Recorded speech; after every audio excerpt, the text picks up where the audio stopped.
Oke, teman-teman, saya buka saja. Eh, Selamat sore, selamat datang di acara webinar IDA. Eh, ini untuk kepengurusan yang baru ini webinar IDA yang pertama, Indonesian Digital Association.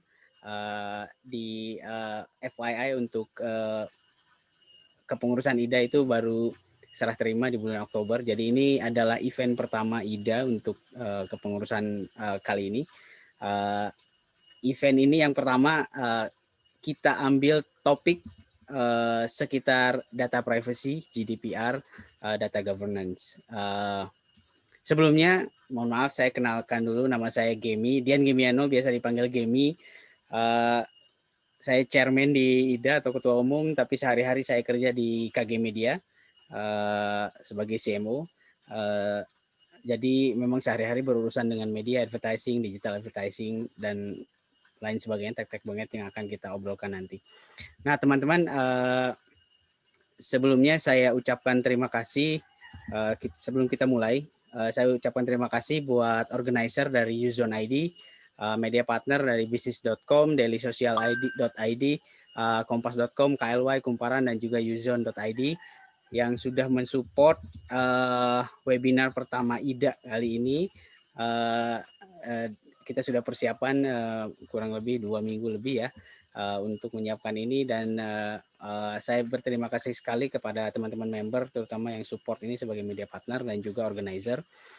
Saya ucapkan terima kasih juga untuk para narasumber yang hadir sore ini.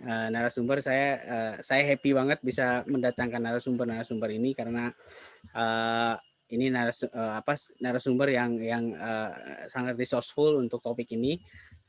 Mungkin nanti akan saya kenalkan satu persatu, tapi sekilas narasumber kita datang dari teman-teman Abdi yang sehari-hari bergumul dengan data governance. Abdi itu asosiasi Big Data Indonesia. Lalu ada dari teman di Hukum Online, dan juga ada dari dari praktisi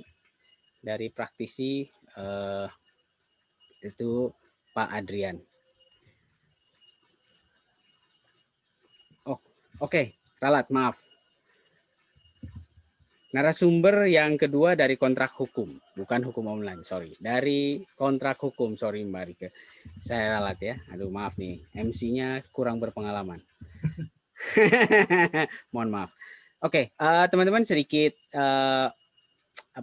sedikit background sebelum kita mulai. Kenapa kali ini IDA untuk yang pertama ini kita angkat tema tentang data privacy di Indonesia, karena dari beberapa hal yang sedang dihadapi oleh IDA saat ini, salah satu hal yang mungkin sangat strategik yang kita sedang hadapi adalah situasi yang kita sebut cookieless internet, di mana Google sudah announce punya rencana untuk menghilangkan third party cookies dari browser Chrome, sehingga third party cookies itu akan menghilangkan beberapa kapabilitas dari periklanan digital yang ada yang kita jalankan saat ini. Kenapa ini jadi strategis? Kenapa jadi keputusan Google itu jadi penting buat Indonesia? Ini karena menurut data saat ini pengguna Chrome di Indonesia itu sudah di angka 77,5%. Ini data dari StatCounter ya. 77,5% pengguna Chrome. Jadi besar sekali dampaknya untuk industri periklanan kita. Dan Google juga pernah state bahwa perubahan ini akan berimpact secara global. Itu rata-rata penurunan pendapatan iklan dari programatik itu rata-rata di angka 52%. Jadi perubahan itu sangat berdampak nantinya ke industri digital advertising di tanah air. Dan perubahan itu juga didorong oleh kebijakan data privacy yang setahu saya yang ada di Google. Nah, kenapa jadi dari cookieless internet lalu ke data privacy? Karena dengan adanya rencana apa namanya, penghilangan cookies dari third party cookies dari Chrome ini sebenarnya itu memaksa para pelaku industri digital advertising terutama publisher lokal untuk mengakselerasi kemampuan mereka untuk mengelola first party data, mengumpulkan, mengelola dan menggunakan first party data di mana first party data tersebut diasumsikan bisa menahan penurunan revenue dari programatik tadi, menjadi solusi untuk menahan penurunan revenue dari third party cookie tadi, hilangnya third party cookie tadi. Nah, tentu saja dengan apa namanya, dengan akselerasi percepatan akuisisi kapabilitas ini nantinya akan bersinggungan dengan secara langsung dengan area-area data privacy karena kapabilitas first party data salah satunya adalah mengkoleksi, memanage data-data yang ada hubungannya dengan data pribadi. Nah, jadi sangat penting untuk pelaku industri digital advertising di Indonesia untuk mengerti bagaimana data privacy itu diatur, bagaimana praktek bisnis yang comply dengan peraturan data privacy atau data pribadi yang ada di apa namanya di industri saat ini. Meskipun kita semua tahu di Indonesia masih rancangan undang-undang, makanya sangat penting sekali hari ini kita hadirkan salah satu narasumber kita yang memang berhubungan terlibat langsung dalam apa namanya perancangan RUU ini, juga penting sekali untuk kita mengerti tentang GDPR karena kabarnya pemerintah Indonesia memang menggunakan GDPR sebagai referensi untuk perancangan RUU PDP atau RUU perlindungan data pribadi tersebut. Jadi sekali lagi webinar ini tujuannya adalah agar kita para pelaku industri digital advertising lebih mengerti bagaimana mengelola data-data privacy secara praktikal dalam konteks bisnis digital advertising, dan bagaimana pula ini yang lebih penting kalau buat saya ini yang akan menarik adalah sebenarnya RUU PDP itu seperti apa sih? Ya, mungkin nanti ada bocoran-bocoran dari salah satu narasumber kita. Nah, tanpa berpanjang-panjang lagi, saya kenalkan para narasumber kita sore ini yang akan memberikan materi, yaitu yang pertama, sebentar saya cari dulu bocorannya. Yang pertama adalah Dr. Rudi Rusdia, DEMA. Beliau ini, Pak Rudi ini, kenal lumayan sudah lama dengan saya. Beliau ini saya kenal sebagai chairman dari ABDI, Asosiasi Big Data and AI di Indonesia, yang juga chief editor dari komite.id, itu sebuah majalah IT di Indonesia, majalah online IT di Indonesia ya. Beliau juga CEO PT Mikronik Internusa atau Shopit.id ya Pak. Ya. Beliau juga dosen di Master Computer Program di Universitas Budi Luhur. Beliau mengajar Big Data, strategi, policy, cyber data. Pokoknya memang Pak Rudi ini saya tahu kesehariannya itu bergelut dengan data ya. Jadi makanya orang pertama yang saya hubungi ketika kita akan mengangkat topik ini Pak Rudi untuk menjadi narasumber. Nanti beliau akan mungkin sharing ke kita tentang bagaimana GDPR atau RUU PDP ini akan dilaksanakan di Indonesia. Itu Pak Rudi. Jadi Pak Rudi adalah narasumber kita pertama yang expert sekali dalam hal data governance, big data, dan juga tentang RUU PDP yang akan kita bahas nanti. Nah, lalu narasumber yang kedua, ini juga tidak kalah pentingnya, itu adalah Mbak Rike Caroline. Beliau ini founder dan CEO dari Kontrak Hukum. Nah, ini juga point of view yang penting buat kita mengerti bersama bagaimana konteks konteks bisnis dan konteks RUU ini nanti dalam kerangka hukumnya itu seperti apa, bagaimana pelaku bisnis agar bisa comply, dan apa saja resiko-resiko hukumnya mungkin yang nanti akan ada.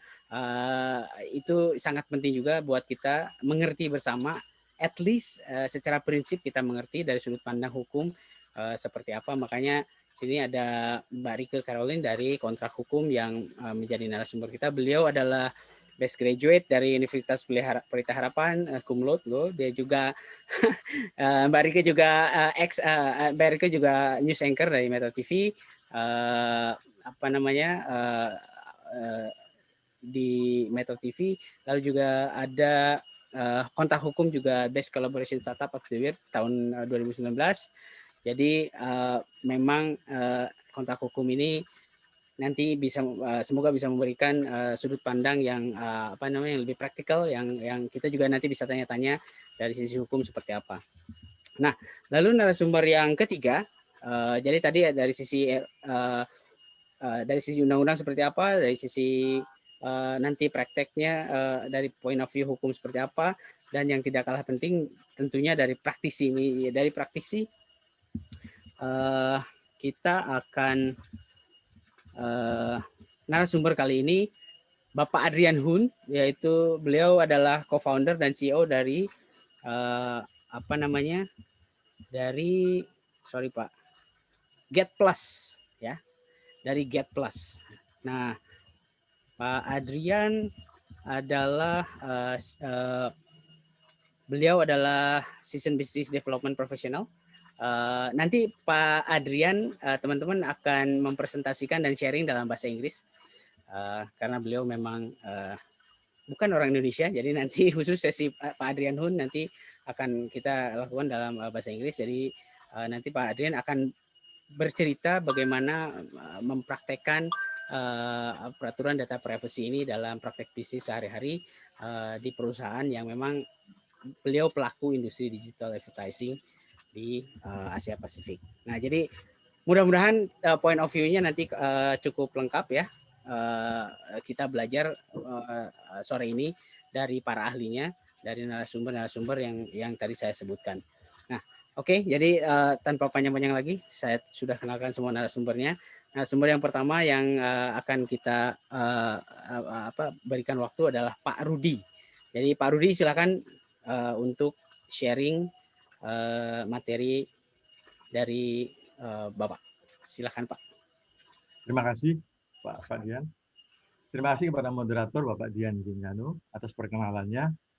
Yang kami hormati Chairman IDA, Indonesian Digital Association, Bapak Dian Gimiano. Yang kami hormati Ibu Ilona Digita, Business Development dari IDA. Yang kami hormati Distinguished Panelist, Bu Rika, kemudian Pak Mr. Andrian Hon dari GetPlus.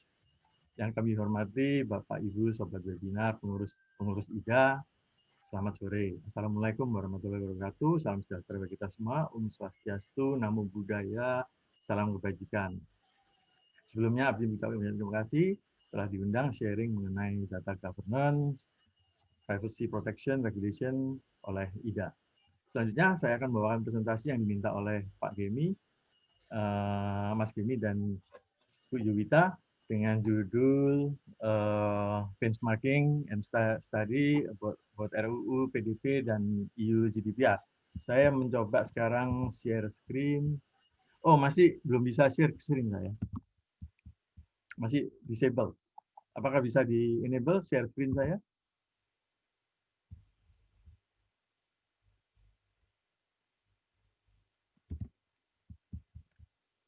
Bisa dibantu untuk share screen-nya? Ah ya, terima kasih.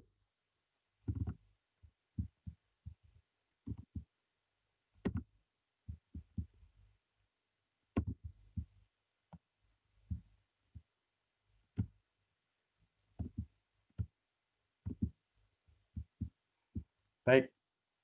Ya, jadi judul presentasi saya adalah Benchmarking Study and RUU PDP. Sebetulnya background saya lebih banyak ke teknis ya, karena saya adalah saya engineer sebetulnya, dan saya lebih banyak di teknologi IT dan AI-nya, kemudian big data. Cuman saya sering diajak oleh Kominfo untuk mengikuti beberapa FGD terkait dengan undang-undang, dari undang-undang ITE, undang-undang PP 82 dan lain dan seterusnya sampai sekarang ya. Dan ini memang topik yang menarik presentasi slide saya banyak karena saya ngumpulin aja slide saya dari beberapa teman. Nanti kalau seandainya saya waktunya tinggal 3 menit, tolong diberitahu, nanti saya akan mempercepat. Baik, jadi memang data ini is the new natural resources. Ada yang bilang gold, ada yang bilang oil. Jadi the world most valuable mining resources is no longer bukan lagi oil atau gold, tapi data ya. Jadi data security, data privacy itu menjadi topik yang menarik, ekosistemnya sangat strategik dan important. Jadi ini tema dari webinar kita ini kan. Itu. Ya, memang Jokowi ini dari awal sudah melihat bahwa data ini adalah jenis kekayaan baru bangsa Indonesia yang harus dijaga dari ancaman kejahatan cyber, dan juga banyak juga sekarang perusahaan-perusahaan sosial media yang melakukan datafication, jadi koleksi data, dan kedua raksasa ini memang mempunyai data yang sangat besar sekali, dan Indonesia memang diharuskan untuk bisa menjaga kedaulatannya ya. Jadi kedaulatan data ini memang penting dijaga. Oleh karena itu, karena dengan menguasai data ini kita bisa menjadi data controller, dan data controller bisa melakukan banyak hal untuk mengendalikan pemilik data yang notabene masyarakat gitu ya. Nah, jadi dan Jokowi juga minta agar RUU PDP ini cepat-cepat diselesaikan. Jadi ini permintaan dari Jokowi kepada Menkominfo Pak Joni gitu ya. Baik. Jadi oleh karena itu memang di dunia banyak sekali regulasi terkait data lah gitu ya. Jadi macam-macam terkait data, dari EU GDPR, CCPA. Di Amerika aja tiap negara bagian itu mempunyai peraturannya sendiri-sendiri. Jadi memang kompleks sekali karena internet ini masalahnya dunia tanpa batas. Artinya customer kita bisa aja dari mana-mana. Dan masalahnya itu kalau mereka dari salah satu teritori dari sebuah undang-undang, misalnya EU GDPR, sehingga kita juga harus comply gitu ya. Jadi memang ini sangat kompleks, terutama bagi perusahaan-perusahaan yang melakukan bisnisnya online gitu ya. Kita bisa melihat begitu banyaknya peraturan-peraturan, hampir setiap negara mempunyai peraturannya sendiri-sendiri, dan customer kita yang di internet itu kan tidak hanya di Indonesia, bisa aja dari mana saja gitu ya. Dan hati-hati, kita harus kadang-kadang comply kepada peraturan dari negaranya itu gitu. Makanya itu nanti saya ada case study, coba kita lihat nanti. Di Indonesia sendiri banyak sekali peraturan-peraturan terkait data ya. Jadi banyak sekali peraturan terkait data. Bentar. Jadi dari yang peraturan yang khusus untuk pemerintah, yang di atas yang biru muda itu, yang atas itu undang-undang yang terkait kebanyakan subjeknya itu adalah pemerintah. Misalnya Statuta Data Indonesia itu yang baru, Perpres yang baru dirilis oleh Jokowi. Kemudian Undang ITE itu ada juga terkait dengan data ya, dengan data governance itu ada di PP 71 juga ada beberapa halaman tuh. Jadi sekarang sebenarnya kita sudah ada pasal-pasal aturan-aturan yang ada di PP 71 mengenai data governance, data privacy itu ada semuanya. Jadi hati-hati. PP 80 perdagangan melalui sistem elektronik juga pasti bicara mengenai data. Satu peta Indonesia itu kan data juga ya, data geospasial. Dan banyak halnya. Dan kita sebenarnya punya Permen Kominfo 20 itu tentang PDP, tentang perlindungan data pribadi dalam kaitannya dengan sistem elektronik yang dibuat oleh Pak Rudiantara. Jadi sebenarnya sudah ada. Kemudian kemudian yang masih RUU, yang lagi di prolegnas itu adalah RUU perlindungan data pribadi dan RUU keamanan cyber. Itu di prolegnas, dan karena permintaan dari Pak Jokowi agar cepat diselesaikan, cuman ya itu kita kan sekarang lagi kena omnibus law ya, sehingga kita nggak tahu apakah bisa schedule-nya apakah bisa selesai, karena kita ini tahun ini kan tinggal 2 bulan lagi, November sama Desember gitu. Jadi memang ini sebenarnya ini presentasi saya kepada Abji ya. Jadi kita bicara mengenai kedaulatan data itu ternyata yang dahulu itu kita lebih banyak national interest-nya daripada sekarang gitu ya. Jadi ini juga cerita mengenai peraturan-peraturan yang kaitannya dengan data gitu. Jadi dan yang lama dan perubahan yang baru gitu ya. Jadi bisa dilihat di slide ini. Slide ini nanti saya share ke Ida, jadi bisa dikasihkan kepada anggota. Jadi Saya cepat-cepat saja menjalankan slide-nya ini gitu ya. Ya, jadi ini yang pertama kita coba lihat ini baru ini. Jadi California Consumer Privacy Act ini juga baru. Jadi subjek hukumnya adalah any California resident. Jadi residennya ya. Jadi kalau orang yang transit ke California itu tidak kena peraturan ini. Jadi hanya California resident. Itu yang penting ya. Kemudian yang kena peraturan ini adalah bagusnya dari peraturan ini yang kena peraturan ini bukan peraturan SMI. Jadi di atas 25 juta US dollar annual revenue baru harus comply gitu ya. Dan kebanyakan hal-hal lainnya itu hampir sama dengan GDPR sebetulnya. Cuma nanti kita lihat ada perbedaannya. Jadi ini adalah mengenai CCPA compliance responsibility. Jadi ada right untuk menghapus, right exclude, right untuk mengakses, dan notifikasi jika terjadi data breach gitu ya. Ya, semua peraturan dari yang CCPA, GDPR, RUU PDP itu semuanya ada notification of data breach. Hanya saja di Indonesia nanti kalau kita lihat di RUU-nya, kalau ada data breach itu tidak ada dendanya, tidak ada penaltinya, gitu ya. Ada lucu juga. Ini juga kaitannya ini slide ini saya nanti cepat aja karena nanti akan dijelaskan di slide berikutnya. Ini adalah sebenarnya banyak pasal-pasal yang ada di RUU PDP itu ngambilnya dari GDPR. Kita hal-hal yang ada di sini itu banyak kan ngambilnya dari GDPR sama aja kalau nah tapi nanti akan dijelaskan di slide berikutnya. Ya, jadi GDPR General Protection Regulation itu established Mei 25 2018 mulai diberlakukan. Ada 99 artikel, ada pasal, 84 halaman, dan sangat cukup kompleks karena ini juga omnibus law tentang data protection. Jadi omnibus law tentang data itu ya GDPR nih. Jadi mengatur banyak hal, menghapus semua undang-undang yang sebelumnya gitu. Pada awalnya GDPR ini kelihatannya hanya European centric law. Jadi kita tidak perlu khawatir. Tapi ternyata ya itulah karena kita berbisnis di internet, nanti customer kita dari EU, ya akhirnya kita harus comply dan harus hati-hati karena dendanya bukan main, ya. Dan banyak perusahaan nanti kita bisa melihat perusahaan-perusahaan yang bermasalah gitu. Ya ini kemudian GDPR.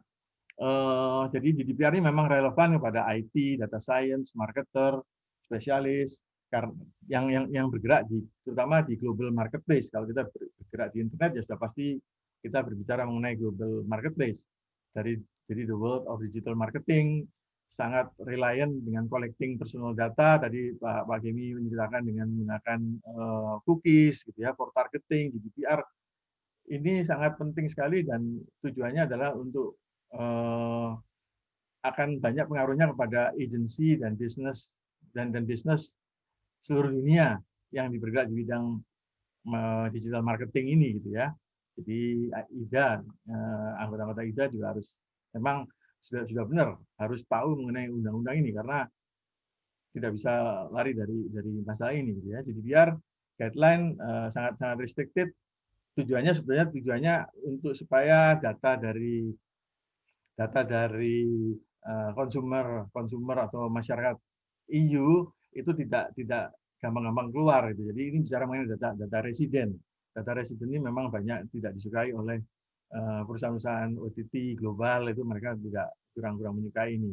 Jadi GDPR ini memastikan warga negaranya terlindungi, datanya tetap terproteksi, under control orang tersebut karena dia mempunyai withdrawal consent dan lain sebagainya, gitu ya. Oke, jadi nanti yang kita akan lihat itu adalah hal-hal yang ada di sini, ada di kota-kota ini, ada mengenai definisi, jenis data, hak pemilik, kewajiban kita sebagai pengendali data controller, transfer data, sanksi pidana, itu yang sangat sebenarnya cukup menakutkan lah nanti kalau kita lihat sanksi pidananya dari RUU ini. Jadi ini mengapa kita data protection, kan? Kalau kita bicara EU GDPR ya karena untuk menjaga fairness, jadi pengguna informasi yang tepat bagi masyarakat, menjaga hak asasi manusia, terutama hak atas privacy, membangun trust antara masyarakat dengan industri dengan enterprise-nya ya, masyarakat dengan enterprise-nya atau enterprise dengan konsumernya gitu ya. Kemudian juga kalau karena ini adalah berbentuk digital dan tidak ada batas ruang dan waktu, perjanjian internasional ini untuk mencapai standar tujuannya adalah supaya free flow of data cross border. Jadi supaya kita bisa bertransaksi dengan masyarakat di Eropa. Jadi cross border ini didorong dengan undangan dengan peraturan-peraturan ini untuk menjaga masing-masing teritori masyarakatnya, gitu ya. Cuman ya itu kita harus hati-hati karena ternyata cukup harus banyak hal yang harus diperhatikan. Di bawah juga kita bicara mengenai cookies, harus hati-hati gitu ya, karena cookies itu adalah data mining sebetulnya. Ya, jadi kalau ini kita bicara mengenai data personal, jadi tidak tadi yang kita bahas di RUU PDP itu ya tadi kali ini kita bahas mengenai data pribadinya gitu ya. Jadi personal data adalah informasi data terkait tentang teridentifikasi atau dapat diidentifikasikan kepada seseorang gitu. Jadi datanya itu bukan anonim ya, jadi bisa teridentifikasi sebagai seorang dan orang ini nanti menjadi data subjek. Bisa saja nanti dia menjadi data owner yang mempunyai data. Seseorang yang dikenal dapat diidentifikasi langsung atau tidak langsung dengan referensi kode identifier seperti nama, ID. Ini data-data yang bisa mengidentifikasi sebagai faktor umum, kemudian faktor tertentu, fisik, genetik, kita punya preferensi, ekonomi, politik, kita punya mengenai politik kita, criminal record dan lain sebagainya ya. Ini adalah data-data yang data yang harus dilindungi gitu. Kemudian terkait RUU PDP sebenarnya juga sama ya kan. Kalau kita perhatikan sebenarnya sama aja antara GDPR dengan RUU PDP karena memang RUU PDP banyak mengambil konsepnya dari GDPR. Jadi yang teridentifikasi atau dapat diidentifikasi, kemudian jenis data pribadinya juga hampir-hampir sama. Kalau kita lihat di bawah adalah sebentar. Ya, nama, jenis kelamin, warga negara, agama, kemudian spesifik data kesehatan, data biometrik dan lain sebagainya itu adalah data-data yang dilindungi, yang termasuk pribadi. Nah, kita coba lihat mengenai pseudonymized ya, pseudonymized.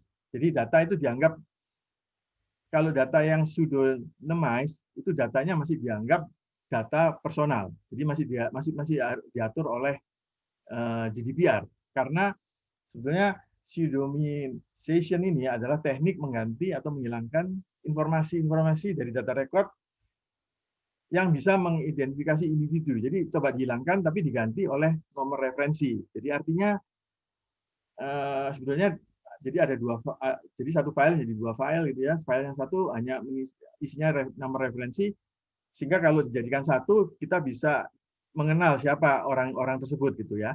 Nah, oleh karena itu harus terpisah gitu. Jadi supaya pseudonymizing data ini sebetulnya direkomendasikan oleh GDPR karena subjek datanya itu tidak bisa dikenal lagi. Jadi gini, kalau kita misalnya nanti mau sharing data kepada dari kita sebagai data controller, kita mau menjual data kita kepada data controller yang lain, itu datanya harus dibikin anonim.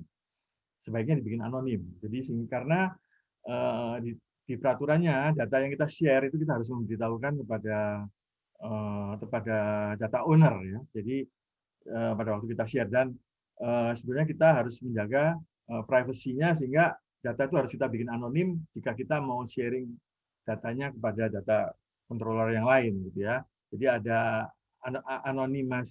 anonymized data.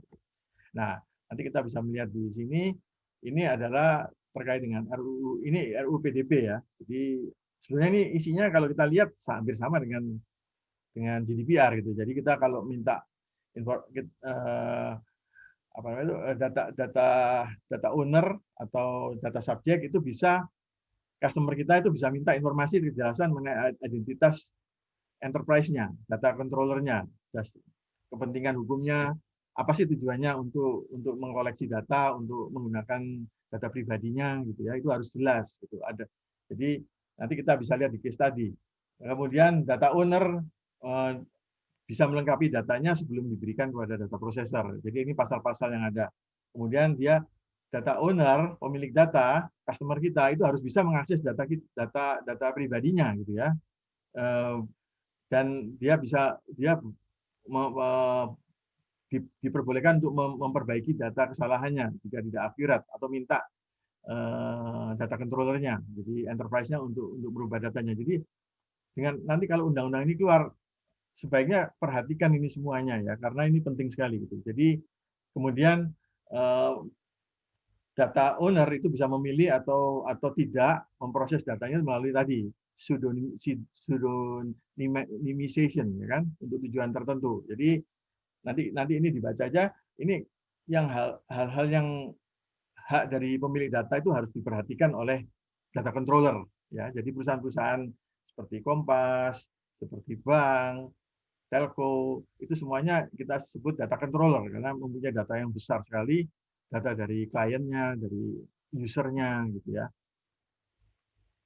Ya, jadi nah ini kita sekarang melihat EU GDPR data controller-nya. Jadi ini definisinya ya. Data controller adalah organisasi perorangan yang memutuskan bagaimana dan alasan untuk mengumpulkan dan menggunakan data. Ya, jadi data controller ini yang mengumpulkan data tadi itu. Jadi misalnya Kompas, Gramedia, itu customer-nya kan banyak banget. Perbankan, telco, itu sebenarnya data controller. Tapi data controller ini bisa juga menyerahkan processing-nya kepada organisasi lain yang namanya data processor gitu ya. Jadi seperti itu. Dan regulatornya EU, regulatornya supervisory authority, kalau di Inggris namanya ICO, itu mengawasi baik data controller maupun data processor gitu, supaya mereka jangan sampai supaya mereka comply gitu, dan bertanggung jawab gitu ya. Kemudian ini ada pasal-pasal yang ada di yang tadi itu, jadi hampir sama juga, harus memberitahu tujuan dari data koleksinya gitu, itu harus dikasih tahu. Kemudian kalau terjadi data breach, nah kalau di EU ini bahaya, ini sangat mereka sangat concern sekali, mereka sangat perhatikan sekali terhadap pembobolan data breach ya. Kalau di EU itu ada sanksinya besar, dan nanti kita bisa melihat beberapa perusahaan sudah terkena sanksinya dari data breach dari EU ini, karena mereka harus melapor misalnya 3 kali 24 jam itu harus melaporkan. Nah, yang waktu GDPR, data peraturan ini digunakan oleh RUU PDP, saya lihat tidak ada sanksinya loh. Jadi di GDPR ada sanksinya, tapi di RUU PDP tidak ada sanksinya ya.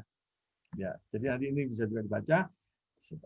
Ini kewajiban-kewajiban sebagai data controller, harus transparansi, memberikan tahu mengenai tujuan koleksi datanya, terus data miningnya untuk apa, retensi datanya juga harus diberitahukan kepada customer. Jadi customer itu tahu berapa lama data itu disimpan, dan mereka mempunyai kewajiban macam-macam gitu ya.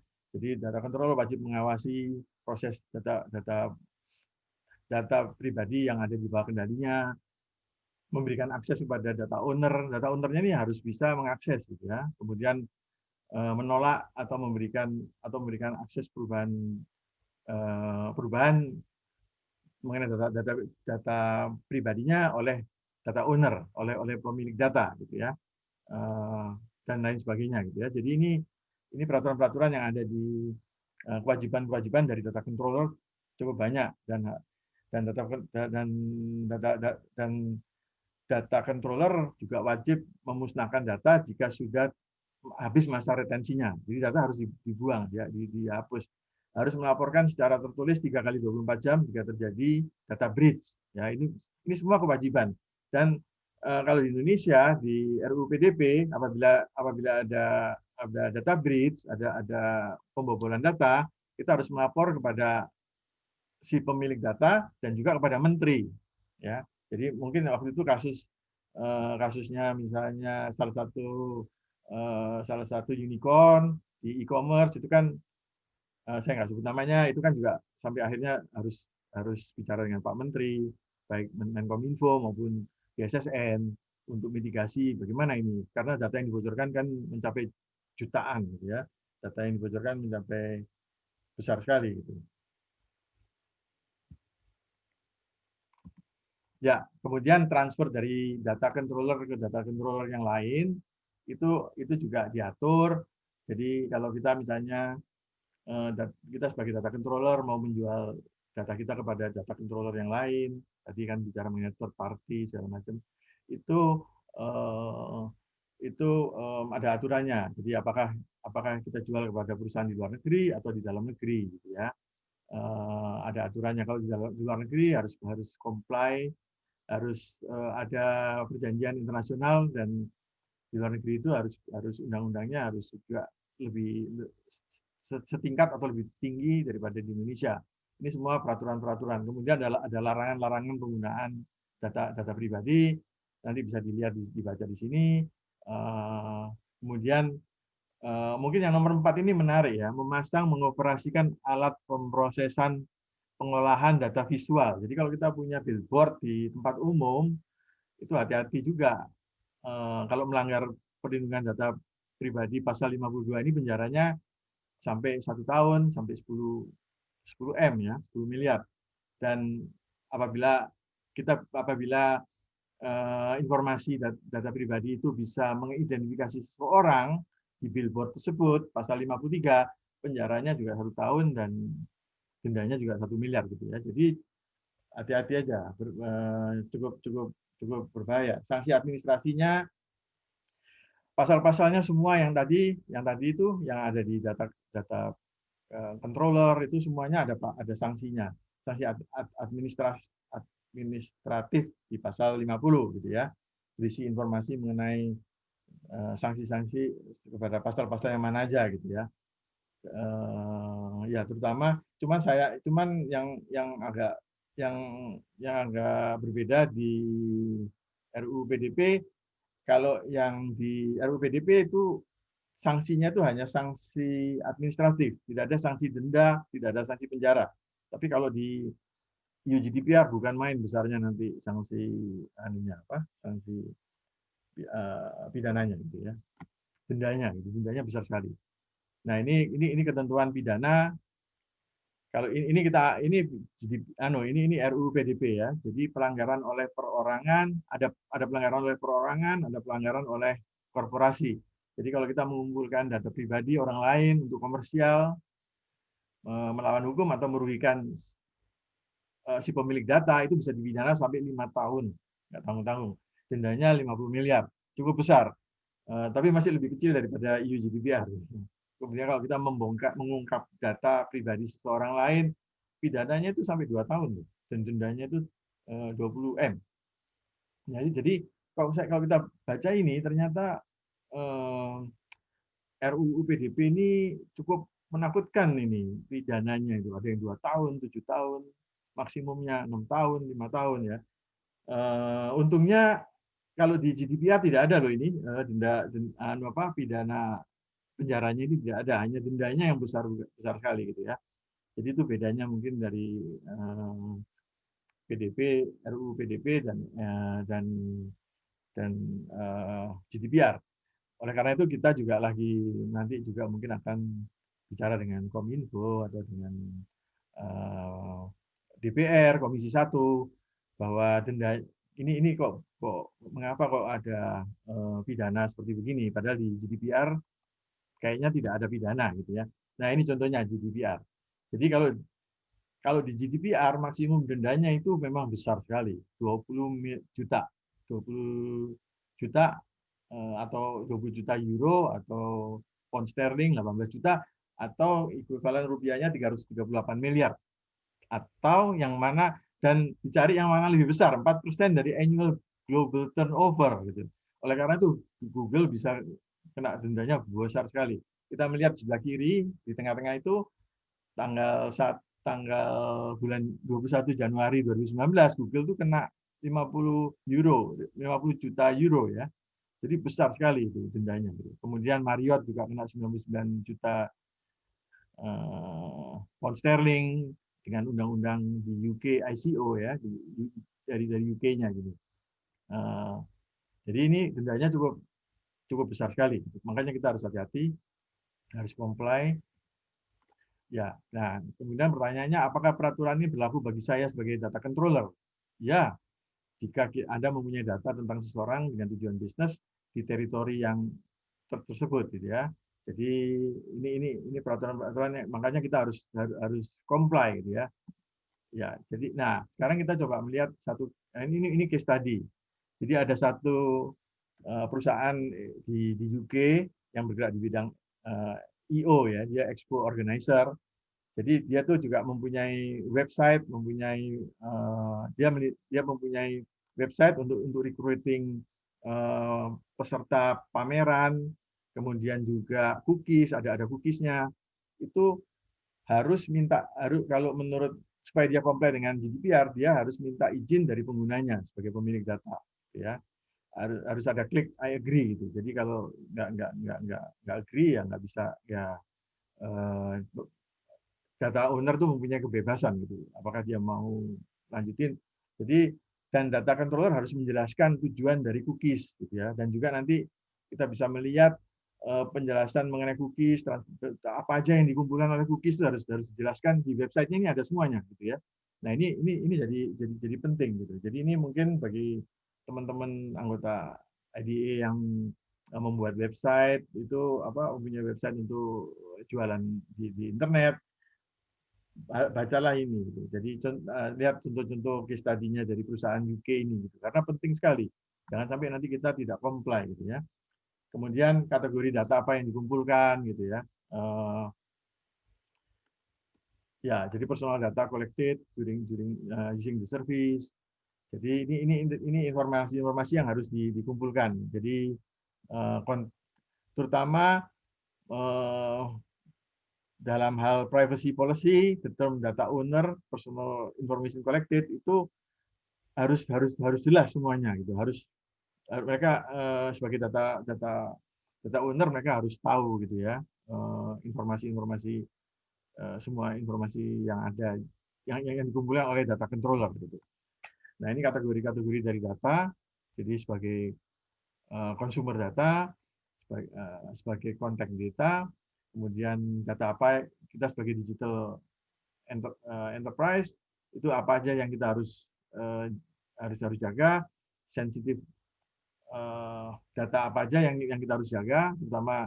Tapi kadang-kadang memang misalnya apabila sebenarnya dilarang kita mengumpulkan data mengenai kesehatan misalnya. Tapi jika tiba-tiba orang itu tersebut misalnya waktu mengunjungi expo itu kemudian tiba-tiba sakit jantung gitu ya, itu diperbolehkan. Jadi banyak sekali, tapi harus ada konsen.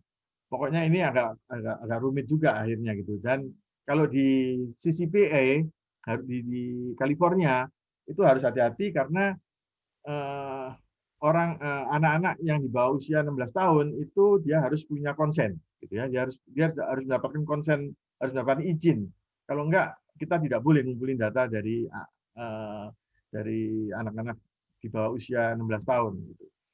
Nah, ya, jadi seperti itu. Kemudian ini mengenai compliance, ya jadi web compliance-nya yang harus diperhatikan dari case tadi ini, gitu ya, untuk ya mungkin itu yang mengenai case tadi ini. Nanti ada 4 halaman, nanti dilihat aja, diperhatikan karena sangat penting sekali agar kita compliant. Ya. Oke, slide berikutnya ini adalah kegiatan-kegiatan kita. Kita menulis buku Big Data. Tahun lalu kita menulis buku Big Data. Waktu itu kita launching dengan Pak Rudiantara di GCC. Waktu itu belum ada COVID. Pak Gemi juga waktu itu hadir juga waktu itu di GCC ya Pak ya. Kemudian tahun ini kita merilis 2 buku ini, buku AI, Data Science, dan Data Cyber Security.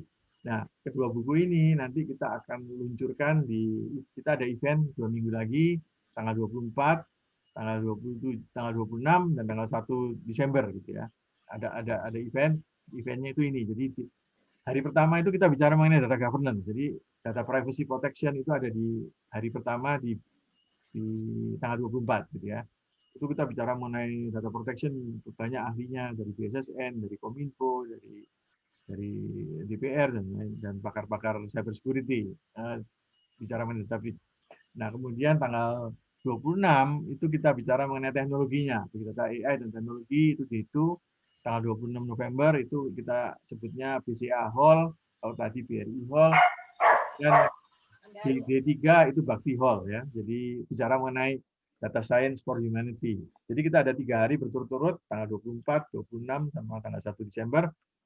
Kami juga mengundang semua anggota dari IDA, siapa tahu banyak memperoleh informasi dari kegiatan kita pada dari tanggal 24, tanggal 26 November sampai 1 Desember gitu ya.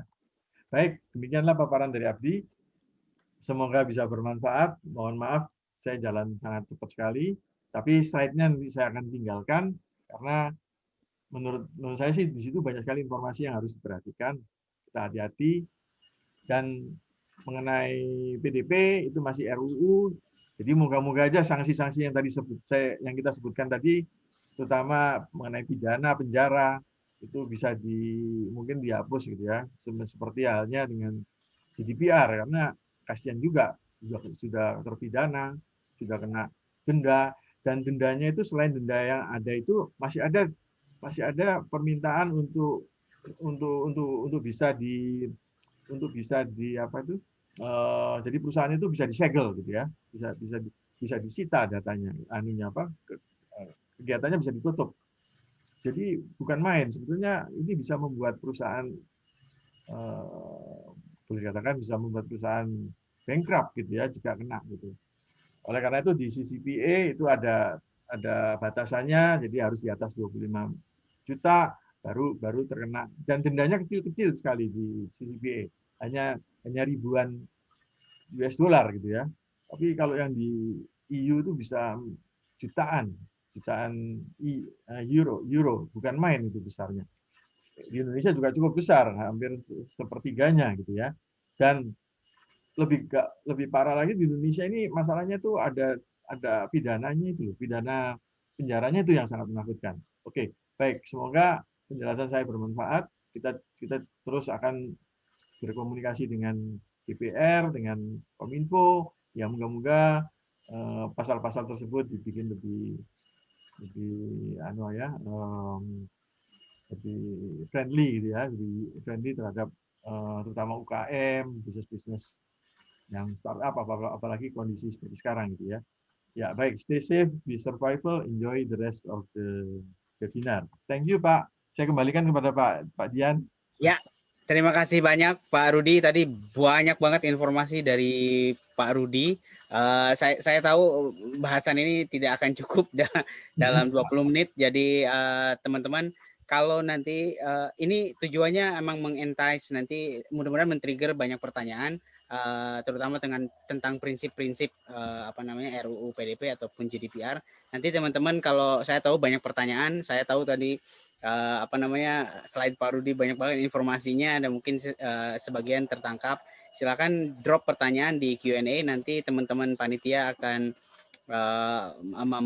memilih pertanyaannya dan akan disampaikan ke Pak Rudi di akhir acara di sesi Q&A. Jadi kalau ada yang punya pertanyaan sebelum lupa, silakan drop di Q&A. Nanti teman-teman panitia akan mencatat. Nah, berikutnya sebenarnya tadi statement Pak Rudi yang terakhir udah jadi segue ke narasumber kita berikutnya, yaitu Mbak Rike Caroline dari kontrakhukum.com. Nah, saya nggak salah lagi. Dari kontrakhukum.com. Mbak Rike, ya. Apa kabar? Baik, apa kabar? Baik ya, terima kasih lo sudah mau sharing di sini. Tadi Pak Rudi udah kasih beberapa bocoran-bocoran yang terkait hukum. Mungkin nanti Mbak Rike bisa bahas lebih detail, dan juga teman-teman siapkan catatan. Karena tadi kita udah dikasih bocoran, resikonya besar, siapkan catatan, mungkin ada pertanyaan juga nanti ke Mbak Rike, dan Mbak Rike silakan untuk sharing materi dari kontrakhukum.com.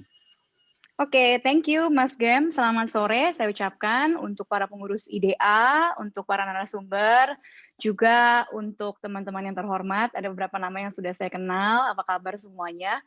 Hari ini kami sebagai platform digital yang suka mengawal perusahaan-perusahaan membuat privacy policy ketika mereka mengumpulkan data dari para usernya, itu merasa harus punya kontribusi terhadap pemahaman masing-masing user, atau dalam hal ini tadi sudah disebutkan juga oleh Pak Rudi, mereka yang memiliki kontrol atas data atau mereka yang memproses data. Oleh karena itu, waktu undangan ini datang dari IDA, kami langsung menyambut dengan bahagia, dan kami coba akan ungkapkan dalam slide-slide ke depan tentang sebetulnya kami sebagai konsultan hukum memandang isi dari RUU tersebut dalam kaitannya dengan pelaksanaan kegiatan bisnisnya para tamu hadirin sekalian, itu seperti apa. Nah, saya nggak janjian sama Pak Rudi, bahkan to be honest baru ketemu sekarang nih, Pak Rudi yang saya hormati, tapi ternyata bahasan kami sudah banyak yang disinggung oleh Pak Rudi, karena beliau tadi juga membandingkan antara seperti apa yang telah berlaku di dunia, kemudian seperti apa implementasinya jika RUU nanti disahkan menjadi undang-undang, gitu ya. Tapi mungkin atas permintaan dari IDA, kami akan coba soroti hal-hal yang memang relevan ke teman-teman yang hadir hari ini, dan apa yang harus dilakukan kemudian, serta bagaimana penerapan sanksi terhadap pelanggarannya. Oke, kita mulai dulu. Slide pertama, tadi sudah disebutkan juga sama Pak Rudi, kami juga setuju bahwa karena kondisi, jadi ada satu, kita nyebutnya adagium gitu ya, adagium dalam proses hukum di mana setiap peraturan itu selalu datangnya belakangan atau terlambat daripada peradaban manusia gitu. Dan itu memang benar adanya ya. Jadi kita tidak bisa memaksakan kehadiran sebuah undang-undang itu preventif dari apa yang belum menjadi urgensi.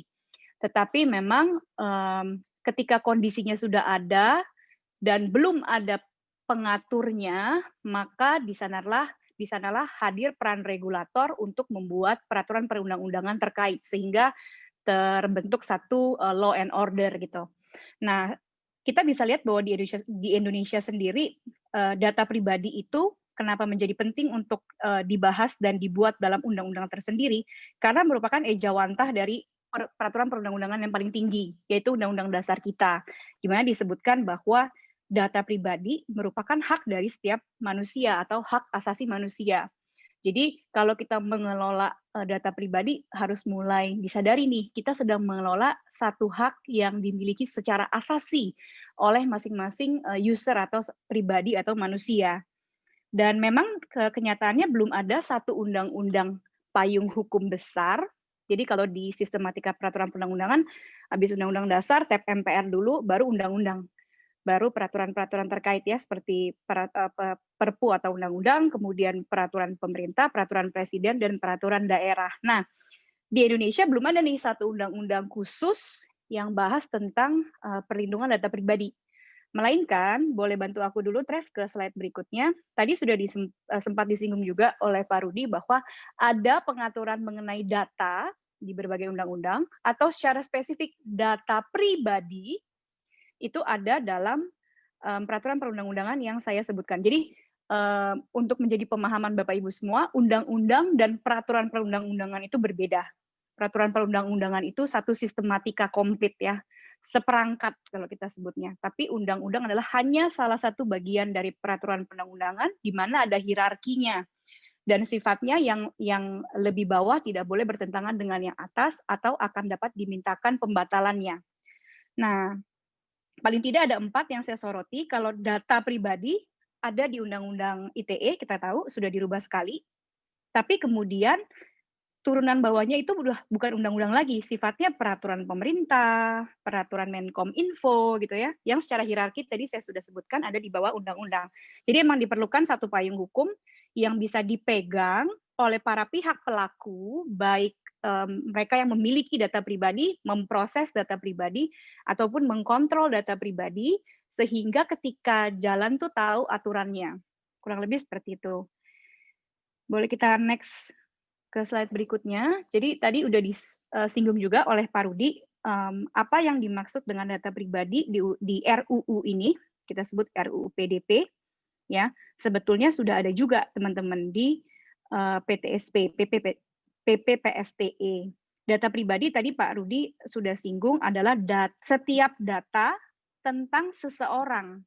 Tapi data seperti apa nih gitu kan? Setiap data kan luas sekali gitu. Boleh kita ke slide berikutnya dulu, Trevi? Ada 2 di pasal 3-nya. Data yang sifatnya umum, nama lengkap, jenis kelamin, kewarganegaraan, agama, atau data yang sifatnya spesifik, misalnya informasi kesehatan, data biometrik, data genetik, orientasi, pandangan politik, catatan kriminalitas, data anak atau keluarga, data keuangan. Ini yang disebut oleh RUU PDP mengenai data. Kembali lagi pada slide sebelumnya, ya, data yang tadi kita sudah sebutkan, jadi ada data umum, ada data yang spesifik juga. Itu harus mampu menunjukkan bahwa ketika data ini diungkap, jadinya spesifik teridentifikasilah seseorang gitu. Karena di kalimat berikutnya dia katakan data ini mampu membuat teridentifikasi atau dapat diidentifikasi. Jadi artinya kalau data itu tidak membuat kita bisa mengetahui, oh ini adalah Rike Caroline, oh ini adalah Pak Rudi, oh ini adalah Mas Gemi gitu ya. Itu tidak digolongkan di dalam data pribadi yang dilindungi oleh RUU ini. Tapi ketika data itu ketika dikumpulkan dan pada saat dikombinasi dengan informasi lain akan membuat kita bisa mengidentik, oh ini si dia nih. Itu akan menjadi masuk dalam perlindungan data pribadi ya. Dan pengkoleksiannya tidak hanya melalui elektronik, dilindungi juga yang non elektronik. Jadi istilah kata kita melakukan kuesioner itu non elektronik, centang-centang tahu, kemudian data itu kita olah untuk kepentingan bisnis, itu akan diatur di dalam RUU ini. Oke, kita lihat dulu yang bawahnya. Jadi kenapa jadi penting? Tadi kan kita udah sebut nih, data pribadi ternyata adalah masuk dari hak asasi manusia. Apa sih yang dimaksud dengan hak pribadi itu? Hak pribadi untuk melindungi data pribadi itu apa maksudnya? Kita temukan di pasal 26 ya, Undang-Undang ITE yang terbaru, yang pembaharuan tahun 2016. Hak untuk menikmati kehidupan pribadi bebas dari segala gangguan. Jadi misalnya ini kita lagi webinar, tahu-tahu ada telepon dari siapa, padahal nomornya tidak dikenal, saya tidak pernah share data dia, nah itu bagi saya kategorinya mengganggu atau tidak. Itu ke masing-masing personal ya, karena hak yang dilindungi adalah dia bisa menikmati kehidupannya dan bebas dari gangguan. Berikutnya, hak tersebut merupakan hak untuk mampu berkomunikasi dengan orang lain tanpa rasanya dimata-matai atau dibayang-bayangi. Gitu. Jadi kita kalau mau berkomunikasi, tidak ada satu sistem yang mengawasi atau mengambil intisari dari komunikasi saya karena itu adalah hal pribadi. Gitu ya, terutama dalam aplikasi-aplikasi chatting. Kemudian hak pribadi ini juga merupakan hak untuk mengawasi akses informasi pihak terhadap kehidupan pribadi atau data saya. Jadi saya sebagai pemilik data juga harus memiliki hak untuk bisa mengawasi dong, kamu mau mengakses data saya atau memanfaatkan pengolahan data yang saya serahkan kepada kamu, itu seperti apa. Ini adalah hak pribadi atau privacy rights yang dilindungi oleh undang-undang. Ya, jadi rohnya itu apa sih perlindungan atau privacy data itu adalah ini.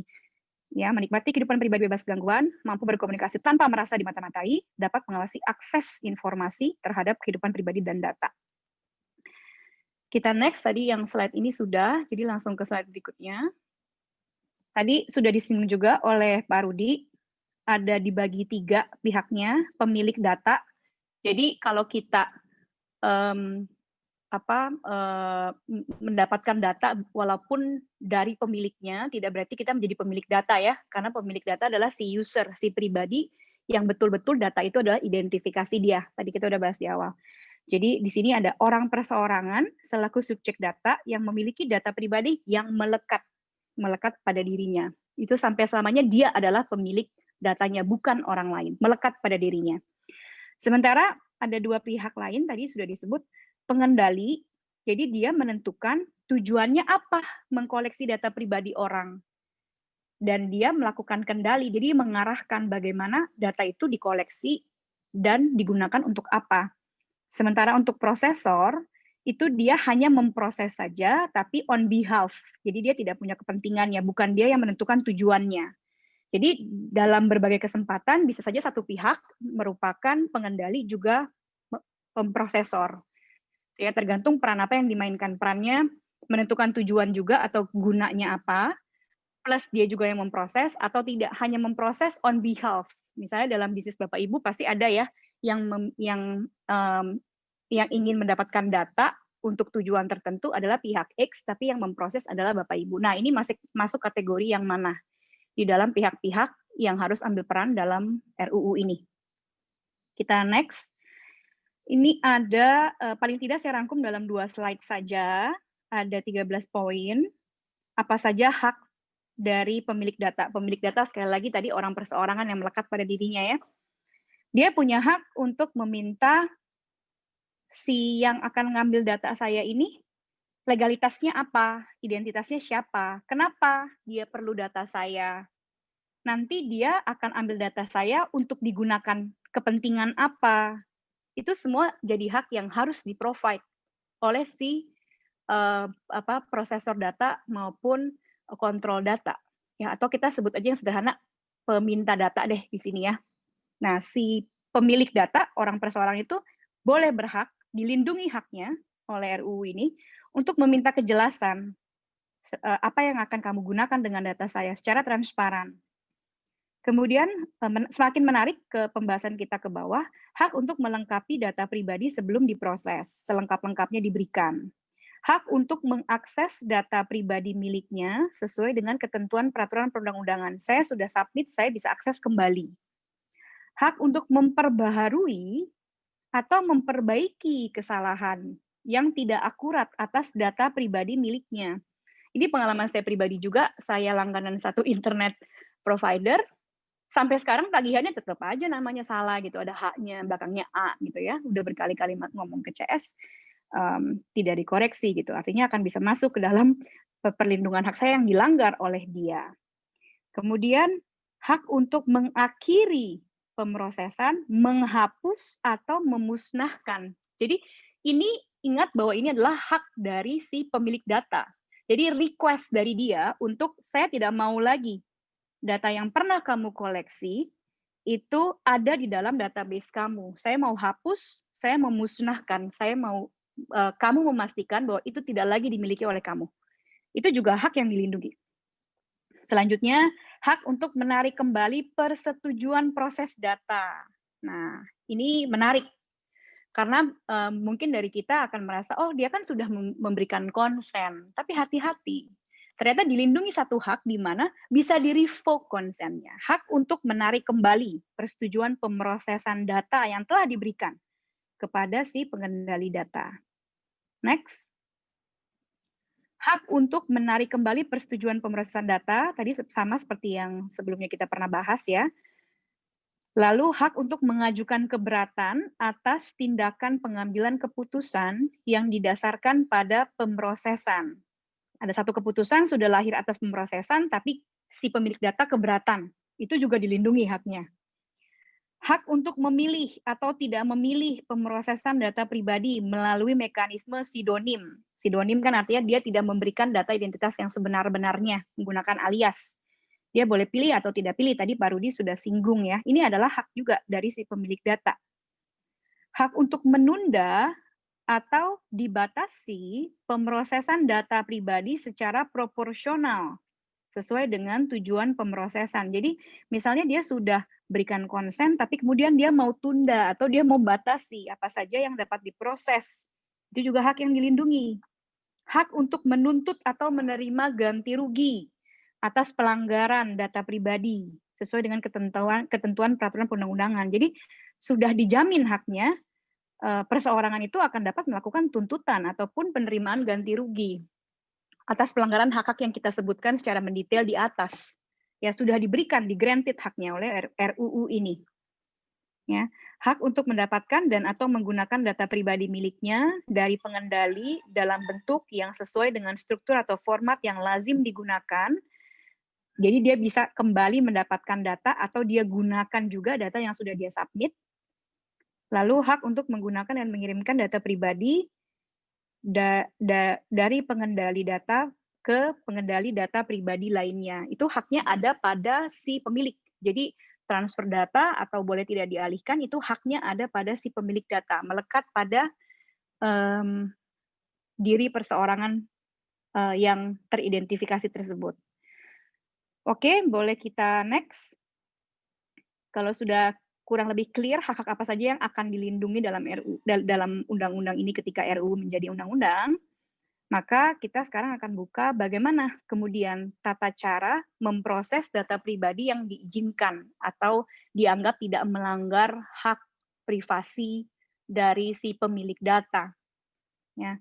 Jadi pemrosesan data pribadi, baik itu perolehan, pengumpulan, pengolahan dan penganalisaan, penyimpanan, perbaikan, pembaruan, penampilan, pengumuman, transfer, penyebarluasan, pengungkapan dan atau penghapusan, pemusnahan dilakukan dengan cara satu, terbatas dan spesifik. Jadi jelas yang mau kita lakukan dengan data itu apa harus diketahui oleh si pemilik data dan hanya dapat digunakan untuk tujuan yang sudah kita buka tersebut.